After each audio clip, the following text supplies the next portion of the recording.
मेधां देवगणा पितरिश्चोपासते तया मा मध्यमेधायग्ने मेधाविनीं कुरु। ॐ अग्ने नय सुपिताराय यस्मान् विश्वानि देववद्वान् युयोधस्संजुराणमेणो पुष्टान्तेन मयुक्तिं विधेमः। ॐ शान्ति शान्ति शान्ति। ओम। आदरणीय सज्जनों, सादर नमस्ते। आज का हमारा ये विषय आगे चलता है और हम विषय में कवर करेंगे आज टाट का वध और विश्वामित्र द्वारा राम को अस्त्रदान, जो कि विश्वामित्र जी श्री राम को अस्त्र हथियार देते हैं। तो ये चीज़ आज कवर करेंगे हम। श्री राम और लक्ष्मण विश्वामित्र जी के साथ सरयू नदी के किनारे पर आराम करके विश्राम करके चलते हैं और आगे चलते हैं। जब नदी के किनारे जाकर के फिर वो आगे जाते हैं, भयंकर उनको वन मिलता है जिसमें कि शेर, चीते वगैरह, हाथी, बहुत ही खतरनाक जानवर होते हैं। और श्री राम पूछते हैं कि विश्वामित्र, ये कौन सा वन है, इसके बारे में हमें बताओ। तो विश्वामित्र जी बताते हैं कि ये वन ऐसा है कि जहाँ पर दो देश थे,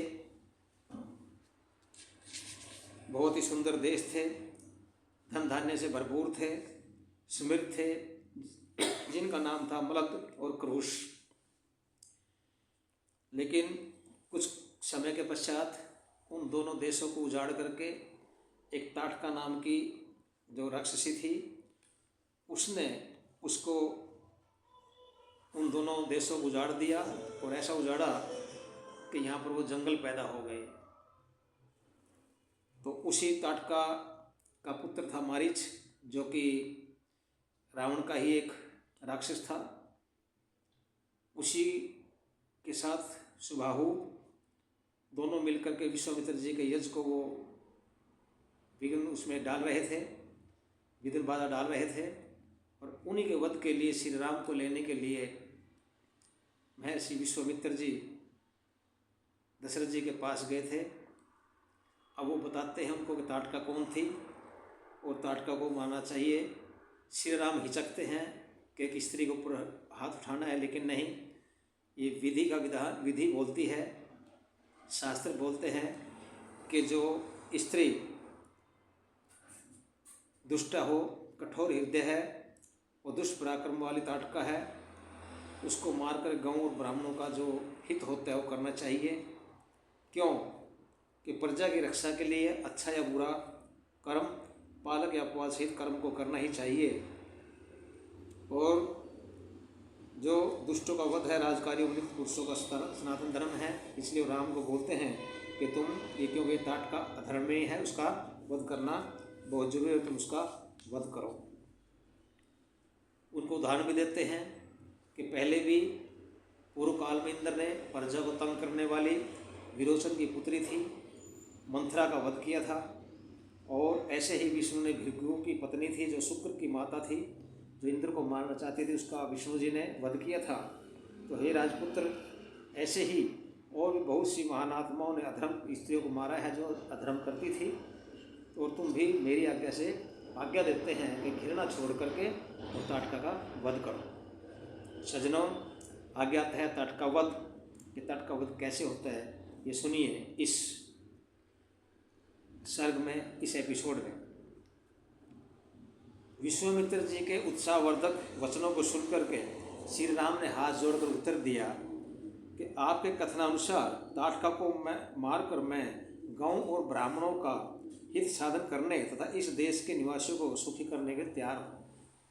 जो विश्वामित्र जी ने बताया उनको भी, ताटका ने ऐसे से नाश किया है और ऐसे से कठोर हृदय, उसने दो देशों का नाश कर दिया है और उसी का पुत्र है जो कि मेरा हमारे यज्ञों में अंदर विघ्न बाधा डाल रहा है और उसको मारना जरूरी है। तो श्री राम जी विश्वामित्र जी की बातों पर बातों पर आकर के और उनसे वचनों को सुन करके वो तैयार हो जाते हैं और कहते हैं कि जहाँ पर गौ और ब्राह्मणों का भला होता है तो उस भले के लिए मैं उसका वध करने के तैयार हूँ।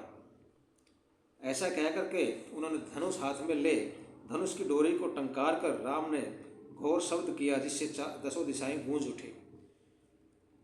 उनके पास ऐसे ऐसे उस टाइम या धनुष बाण की बात आ जाती है हमारी नज़रों में तो वही होता है कि जो बच्चों का धनुष बाण बना के देते हैं कि वो बड़े बड़े हथियार थे। जो श्री राम धनुष के जो प्रतंचा होती है उसको डोरी को टंकार कर खींच करके वो ऐसे खींचते हैं और जो छोड़ते हैं तो वो बहुत ही घनघोर भयानक आवाज़ आती है जो दसों दिशाओं में गूंज उठती है।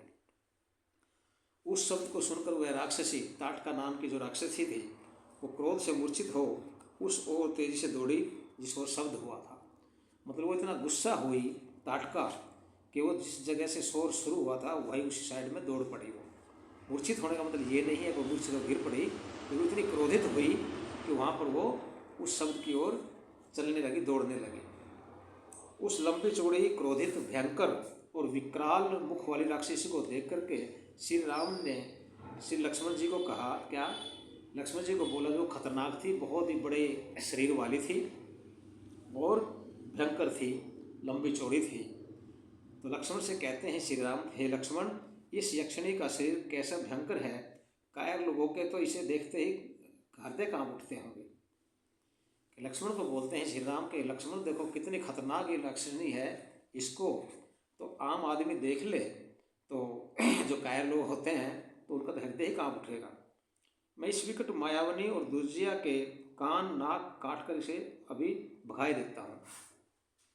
श्री राम बोलते हैं कि मैं इस राक्षसी को कान नाक सभी काट करके इसको भगा दूंगा कि मायावनी विकट मायावनी है, ये दुर्जय है। स्त्री होने के नाते मैं इसे मारना नहीं चाहता, परंतु मैं इसके हाथ पैर तोड़कर इसे दुष्कर्म करने योग्य नहीं रहने दूंगा। यहाँ पर देखिए राम की मर्यादा कि बोलते हैं स्त्री है वो, मैं इसको मारूंगा तो नहीं, लेकिन इसके हाथ पैर तोड़ के इसको ऐसा बना दूंगा कि ये कुछ भी काम नहीं कर पाएगी और ये बुरा काम कुछ भी नहीं कर पाएगी, इसको मैं ऐसा बना दूंगा। राम की यहाँ पर देखिए कितनी बड़ी मर्यादा में रहकर वो बात करते हैं। श्री राम के ऐसा कहने से पर ताटका क्रोध से पागल हो दोनों हाथों को उठाकर राम की ओर झपटे। अब जब राम ने ये कहा कि मैं इसको मारूंगा नहीं, इसके हाथ पैर तोड़ दूंगा, तो वो क्रोधित होकर के खूब क्रोधित होकर के और वो श्री राम की तरफ लपकती, अपने दोनों हाथ लंबे कर करके झपटती है। यह देखकर विश्वामित्र ने राम से कहा, हे राम, इस दुष्टा पापनी पर अधिक दया दिखाने की आवश्यकता नहीं है। विश्वामित्र जानते थे कितनी खतरनाक है, इसलिए राम को बोलते हैं, राम इसको दया मत दिखाओ, इसके ऊपर इसका वध करो। इस दुष्टा यश विधन कारणी यक्षिणी का बल और अधिक न बढ़ने पावे, अतः इसे सायंकाल होने से पूर्व ही हम लोग पठा दो कि ये जो दुष्ट यश की विघ्न कारणी है, राक्षसी है, इसको सायंकाल होने से पहले ही इसको हम लोग पहुँचा देना जरूरी है, नहीं तो इसका बल बढ़ जाएगा और ये फिर काबू में आने वाली नहीं है। ये विश्वामित्र अच्छी तरह जानते थे। उसे बिजली की भांति वेग से अपनी ओर आते देख राम ने उसकी छाती में एक ऐसा बाण मारा कि वह पृथ्वी पर गिर पड़ी और मर गई। जब वो भयंकर गति से और बुरी तरह क्रोधित होकर के वो राक्षसी राम की तरफ दौड़ रही थी, तो राम ने भी देख लिया कभी ये काबू में नहीं आ सकती, ऐसे मारना ही जरूरी हो गया है। तो श्री राम ने धनुष बाण छोड़ा धनुष से और उसकी छाती में मारा और वो वहीं पर गिर के मर गई। मुनि विश्वामित्र ताटका के वध से प्रसन्न हो राम का सिर सूंघकर बोले। यहाँ पर क्या है, विश्वामित्र जी बहुत खुश हुए कि जब राम ने ताटका का वध कर दिया और उनका आलिंगन कर उनके माथे को सूंघ करके बोले, क्या हे शुभ दर्शन राम, आज की रात हम यहीं विश्राम करेंगे, प्रातःकाल अपने आश्रम को प्रस्थान करेंगे। वो फिर वहीं पर रहते हैं, रात को विश्राम करते हैं और फिर वो आगे इसी अपने विश्वामित्र जी ने बताया कि हम सवेरे ही यहाँ पर से फिर प्रस्थान करेंगे।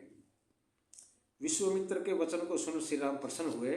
वह रात्रि उन्होंने ताटका वन में ही व्यतीत की, क्योंकि राक्षसी का खतरा वो खत्म हो चुका था, राक्षसी मर चुकी थी और उन्होंने वहीं पर रात को अपनी रात बिताई। कहाँ पर? ताटका वन के अंदर ही। आगे क्या है? विश्वामित्र जी राम को यहाँ पर अस्त्र दान देते हैं। ये 17वां सर्ग शुरू होता है 17वें सर्ग में कि राम को अस्त्र दान जो देते हैं यहाँ पर, जो अग्नि अस्त्र थे, ब्रह्मास्त्र थे, ऐसे बहुत ही जो अस्त्र है वो विश्वामित्र जी श्री राम को देते हैं यहाँ पर। वहाँ रात्रि वहाँ बिताकर विश्वामित्र जी मुस्कुराकर मधुर वाणी से श्री राम से बोले कि ताटका वन में उन्होंने वो रात्रि गुजारी। विश्वामित्र जी मुस्कुराए और मधुर वाणी से, बहुत मीठी वाणी से श्री राम से बोलते हैं कि हे राम, मैं तुमसे बहुत संतुष्ट हूँ और प्रसन्नतापूर्वक हम सब अस्त्र तुम्हें देता हूँ।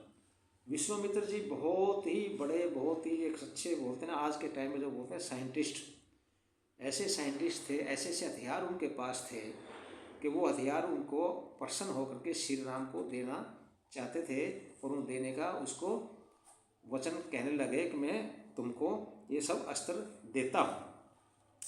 इन अस्त्रों के द्वारा तुम सुर, असुर, गंधर्व और नाग आदि शत्रुओं को अपने वश में करके जीत लोगे। कि ये ऐसे अस्त्र हैं, ऐसे हथियार हैं कि इन हथियारों से आप सभी जितने भी राक्षस हैं, असुर हैं, सुर है, गंधर्व है, नाग हैं, इन्हीं सब को आप वश में कर करके मार सकते हो और इनको जीत सकते हो। आपसे इन हथियारों के सामने ये आपसे जीत नहीं पाएंगे। हे राम, मैं इन सब अस्त्रों को तुम्हें देता हूँ। लो, यह महादिव्य दंड चक्र है। और वो हथियारों का नाम लेते हैं कि महादिव्य दंड चक्र है ये, और आप इसको रखो। हे वीर, धर्म चक्र, काल चक्र, विष्णु चक्र और अति प्रचंड इंद्रास्त्र भी लो।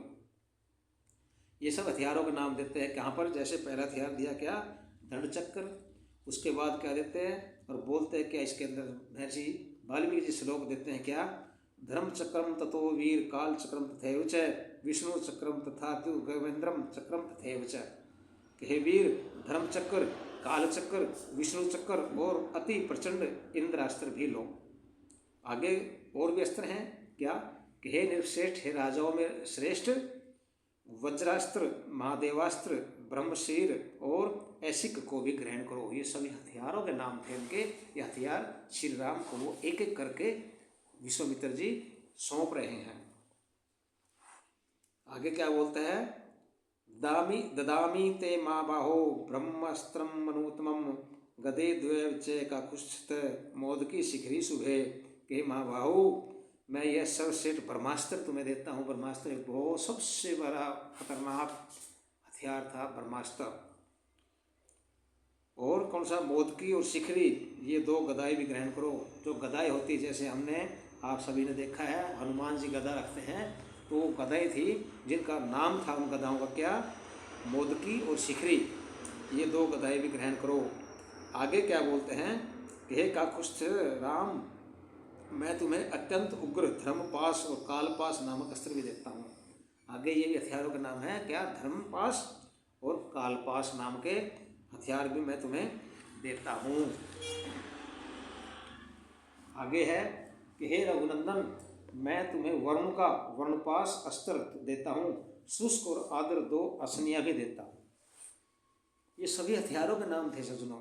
आज हमें सुनने में अचरज आ रहा है। आज हमने मिसाइलें जो ऐसे नाम रखे हुए हैं, आकाश है, धरती, ये सब उन्हीं के ऊपर है नाम। हुई मिसाइलें, जो आज मिसाइलें हैं उस टाइम की मिसाइलें थी। तो जिनमें बोलते हैं मैं वरुण का वर्णपाश अस्त्र देता हूँ। शुष्क और आर्द्र, मतलब सूखा और गिल्ला, दो असनियाँ भी देता हूँ। ये भी हथियार थे कि जो एक हथियार छोड़ेंगे तो चारों तरफ शुष्क कर देगा, गर्मी कर देगा। और एक ऐसा था कि चारों तरफ इतनी नमी कर देगा, आदमी घबरा जाएगा। आगे क्या बोलते हैं? ददामी चास्त्रम पैनकास्त्रम नारायणम तथा अग्नेयमास्त्रम द्वितीयम शिखरम नामतः। कि मैं तुम्हें पैनाक, ये भी हथियार का नाम है पैनाक, नारायण अस्त्र भी प्रदान करता हूँ और अग्नेय अस्त्र, जिसको शिखर भी कहते हैं, देता हूँ। अग्नेय अस्त्र, उसका नाम था शिखर, वो भी श्री राम को विश्वामित्र जी देते हैं। आगे क्या बोलता है? हे राम, यह लो प्रथम नामक वाव्यास्त्र। देखिए वे अस्त्रों का नाम, हथियारों का नाम क्या है। प्रथम नामक वागास्त्र, हयिष्ठास्त्र, क्रौंचास्त्र, ये 2 शक्तियाँ भी लो। ये शक्तियाँ थी। भयंकर कंकाल, मुशल, कपाल और कंकण भी तुम्हें देता हूँ। इतने हथियार विश्वामित्र जी के पास थे। आगे क्या बोल रहे हैं। विद्याधर और नंदन नाम वाले अस्त्र जो राक्षसों को मारने के लिए उपयोगी है तुम्हें प्रदान करता हूँ। ये भी हथियार, ये मिसाइलों के ऐसे के नाम थे। विद्याधर और नंदन नाम वाले अस्त्र थे, वो भी जो राक्षसों को मारने के लिए काम आते थे, वो देता हूँ। और क्या बोलता है।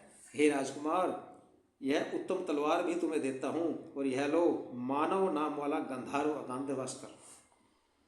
एक अस्त्र का नाम था जिसका नाम गंधर्वास्त्र था, और उसका नाम क्या था। मानव नाम का गंधर्वास्त्र भी मैं तुम्हें देता हूँ। और ये है परशुआपन, सुलाने वाला, कि जो हथियार है छोड़ दिया और उससे क्या है, ऐसी गैसें निकलती थी कि आदमी बेहोश होकर सो जाता, जिसको बोलते थे परशुआपन। इसको बोलते हैं परशुआपन, सुलाने वाला।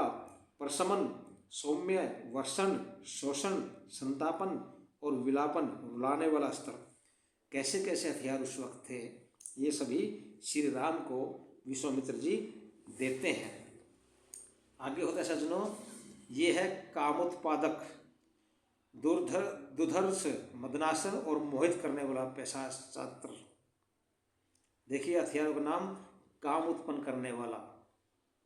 काम मतलब ऐसा है कि वो जैसे मतलब स्त्री पुरुष का ऐसा, तो काम उत्पादक, दुर्धर्ष, मदनास्त्र और मोहित करने वाला पैशाचास्त्र के मोहित कर देता है वो। आगे क्या बोलता है। महाशय सुश्वी नरसादुल, यह लो तामस और महाबली सोमन अस्त्र। ये भी अस्त्रों के नाम थे, तामस और सोमन। आगे बोलता है महाबली, ये लो संवर्त, दुर्धर्ष, मौसल, सत्यास्त्र और परमास्त्र मायाधर। ये भी मायाधर नाम था परमास्त्र का। और क्या बोलते हैं, यह लो शत्रु के तेज को खींचने वाला तेज प्रभु नामक अस्त्र, और ये है सोमास्त्र, शिशिरास्त्र और त्वाष्ट्रास्त्र। ये भी सभी उसके हथियारों के नाम थे। और ये है दारुण, भगास्त्र, चितेशु और मानव नामक अस्त्र। हे बाहुराम, तुम इन महाबली कामरूपी कार्यवाहक अस्त्रों को शीघ्र ग्रहण को।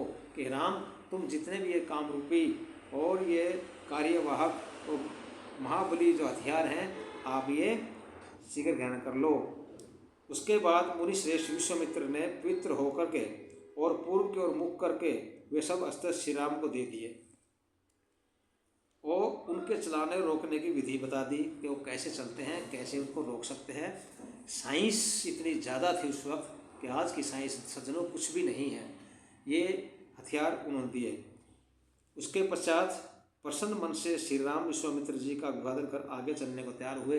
जब पूरे हथियार श्री राम को समझा दिया, श्री राम को पढ़ा दिया, कैसे हथियार चलेगा, कैसे इसको रोकना है, अगर छोड़ भी तो उसको रास्ते में कैसे रोकना है, ऐसी जितनी विधियाँ थी श्री राम ने सीख ली विश्वामित्र जी से। और उसके बाद वो तैयार होकर के, प्रसन्न होकर के आगे चलते हैं। इस सारे एपिसोड में ये था कि हथियार जो विश्वामित्र जी श्री राम को लेके आए थे, वो खाली राक्षसों को मारने के लिए नहीं लाए थे, वो इसलिए लाए थे कि मैं श्री राम का भला करना चाहता हूँ। और श्री राम का सारे संसार के अंदर नाम होगा, श्री राम का सारे संसार के अंदर चक्रवर्ती राज्य होगा। और ऐसे ऐसे हथियार उन्होंने दिए, इन हथियारों के बल पर श्री राम पूरे संसार पर चक्रवर्ती राज्य करते थे। ये विश्वामित्र जी का काम था। विश्वामित्र जी ने श्री राम को ये हथियार दिए। यहाँ पर ये एपिसोड ख़त्म होता है। अगला सर्ग चलेगा फिर बाद में, उसके बाद आएगा आगे सिद्धाश्रम। तब तक के लिए आप सभी को सादर नमस्ते। इति ओम शम।